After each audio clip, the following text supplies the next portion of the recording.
There are a lot of ways to get around in Logic and a lot of keyboard commands, and you should get familiar with them first before you start creating your own keyboard commands.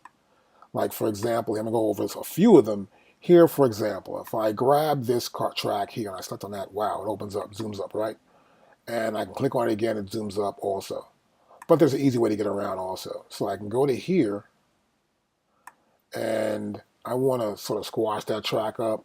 Let's say I click on this one track here. I can press the Z key, and I'm zooming into that one track already. I just zoomed in. I'll click it again, and now, after hitting Z again, I've zoomed back out, so I can zoom in. I can also, let's say, select 1, 2, 3 tracks here. I'll hit the zoom key, and I've zoomed in on all 3 tracks. And the cool thing is that it sets it up for that window to get all 3 in there. I can hit the Z key again, I've unzoomed.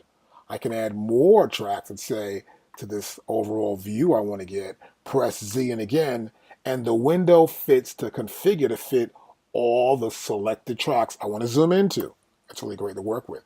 I can go to X and I'll bring up my mixer editor from the bottom. I'll select X again, that won't be there. I'll select F for folder, and I get my hard drive folder. I can see the files, the media, and the project. I'll hit F again.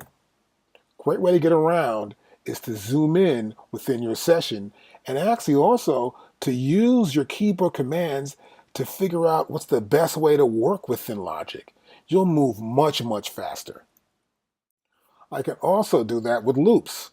I'll select O, and now the loops come up. I can look at loops here and use them, pick a loop out, go for it. Press O, I can close my loops up. I can also mute a track. So here I have the guitar delay selected, right? I can select M. You'll notice here now the mute button is selected here, it's down, and the entire track is muted.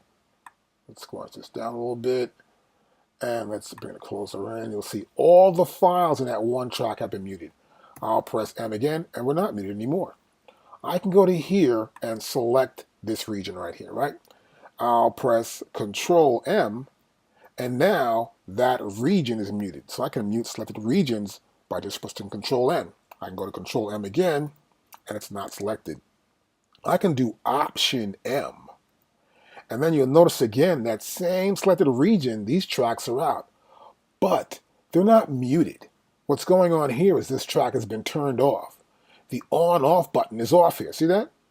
I can go to Option M again, and now that track is turned on. It's good to know the keyboard commands. You'll move much faster.